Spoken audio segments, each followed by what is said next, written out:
جناب رومی یہاں فرماتے ہیں ہیچ چیزیں خود بخود چیزیں نہ شد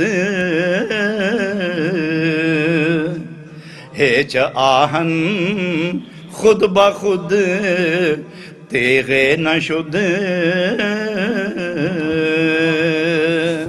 100 من لوہا پڑا رہے اور 1000 پڑا رہے کچھ بھی نہیں بنے گا، لیکن جب فیکٹری میں جائے، کارخانے میں جائے، مصنع میں جائے اور کاریگر لوگ اسے ٹھیک کرنا چاہیں، کاٹیں گے، گرم کریں گے، پانی کی طرح ابال کے رکھ دیں گے، پھر وہ جو چاہیں بنا لیتے ہیں۔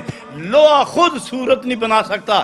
یہ آپ کے سامنے ایک میز ہے، جب تک بنانے والے نے اس کی شکل نہیں بدلائی، نام نہیں بدلا، تو کاریگر کے بغیر کوئی چیز اپنی شکل تبدیل نہیں کر سکتی۔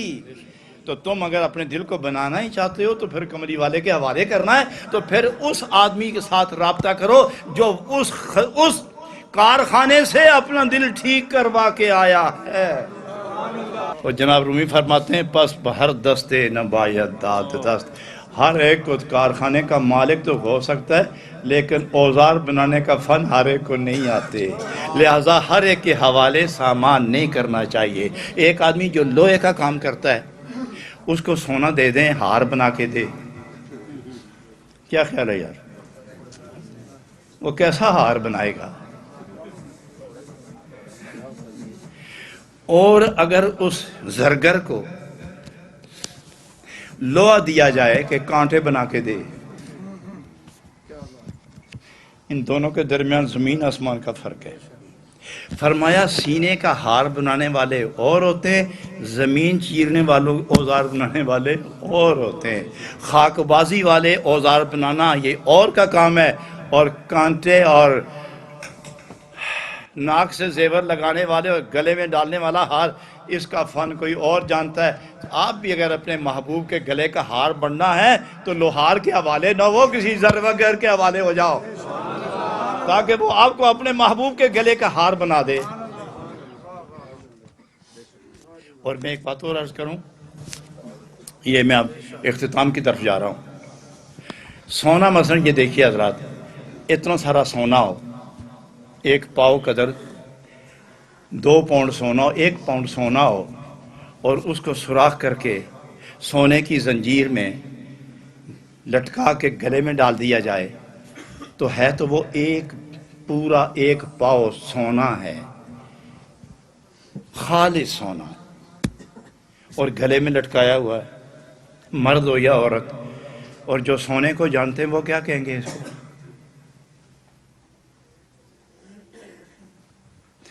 روٹی کا نوالا منہ میں ڈالیں گے جائے ناک میں دے دے تو کیا کہیں گے اس کو؟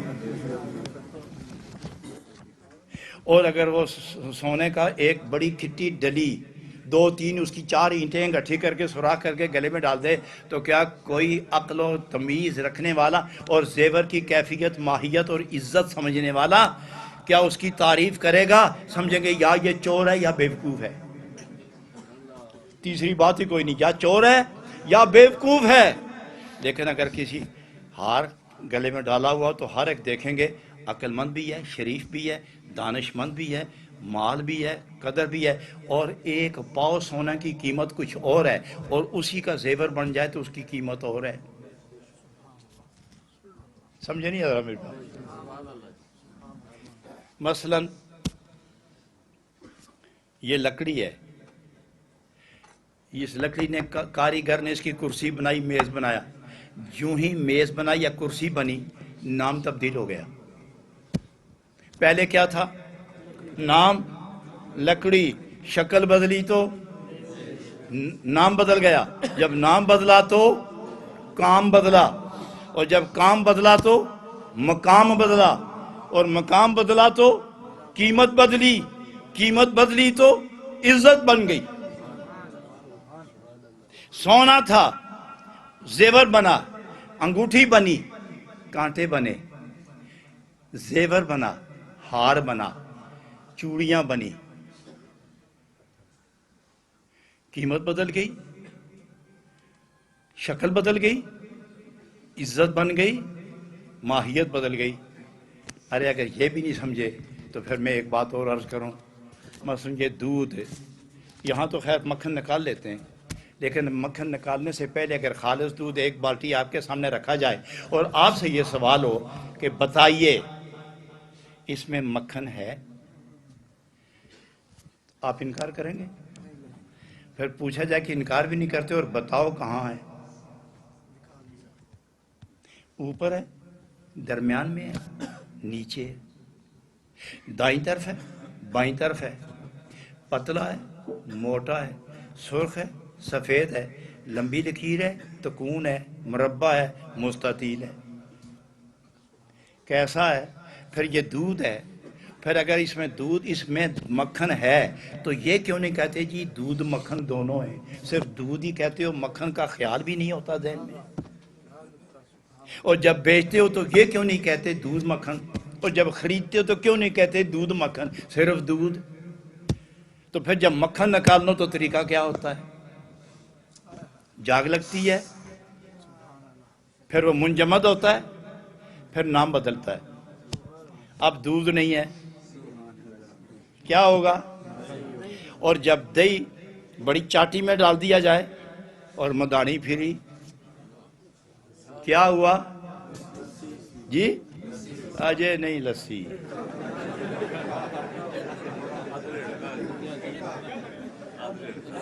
کیا ہوا؟ آدھ رڑکا، یعنی یہ نہ آگے نہ پیچھے، خوفناک ہے یہ۔ اور جب اس میں پانی ڈال کے پھر مدانی پھری اور کچھ نہیں چھوڑا، دہی کا، دودھ کا، آدھ رڑکے کا، دو چیزیں باقی آ گئی، کیا کہے گے اس کو؟ کیا کہیں گے اس کو؟ لسی۔ لسی ہے۔ اب لسی کے دو درجے ہو گئے، ایک اس کی سطح والا، ایک اس کے نیچے تہ والا۔ جو نیچے ہے وہ لسی، جو اوپر ہے وہ مکھن۔ اب مکھن کنارے کرو، لسی ہو گئی خالص بغیر مکھن کے، اور مکھن ہو گیا خالص بغیر لسی کے، اور مکھن کو پھر بھی اجازت نہ ملی، رنگ چلتا گیا، رنگ چلتا گیا، نام بدلتے گئے، قیمت بدلتی گئی۔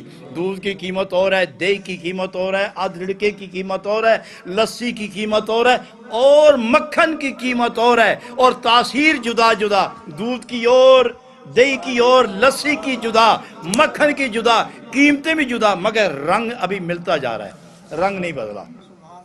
اور پھر اسی مکھن کو، اس مکھن کو پھر اٹھاتے، دیگچے میں ڈالا، چولہے پہ رکھا، آگ جلائی، پگھلنے لگا، جلنے لگا، تڑپنے لگا، پھڑکنے لگا، ابلنے لگا، مر مر کے اچھل اچھل کے، جب آخر جب خاموش ہوا تو نیچے اتارا، جب تک تھا تو تڑپتا رہا، اور جب مر گیا تو چپ ہو گیا۔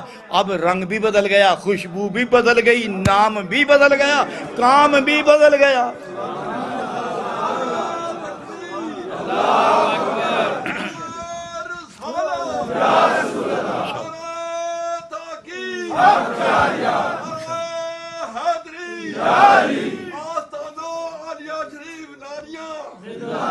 جزاکم اللہ۔ تو کیا ہوا؟ اب اس کا نام بدل گیا، مکھن نہیں، اب کیا نام ہے اس کا؟ گھی۔ حضرات اب ان کی قیمتیں جدا ہو گئیں، نام جدا ہو گئے، تاثیر جدا ہو گئے۔ مکھن 4 دن رکھو تو بدبو، لسی 4 دن رکھو تو تباہ، اور دہی دودھ رکھو تو برباد، دہی اور 1 سال تک گھی پڑا رہے تو اس کو کچھ نہیں ہوتا، چونکہ یہ جل جل کے نئی زندگی لی ہے۔ تو پھر سوال یہ ہوتا ہے کہ پھر اس کو دوبارہ چولہے پہ ڈال کے جلاتے کیوں ہو؟ پھر سوال پیدا ہوا کہ پھر پگھلنا کیوں، پھر جلنا کیوں، پھر جلانا کیوں، پھر تڑپنا کیوں، پھر تڑپانا کیوں؟ تو گھی جواب دیتا ہے اپنے لیے نہیں تڑپتا، میں جو اب جل رہا ہوں تو دوسروں کو زندہ کرنے کے لیے۔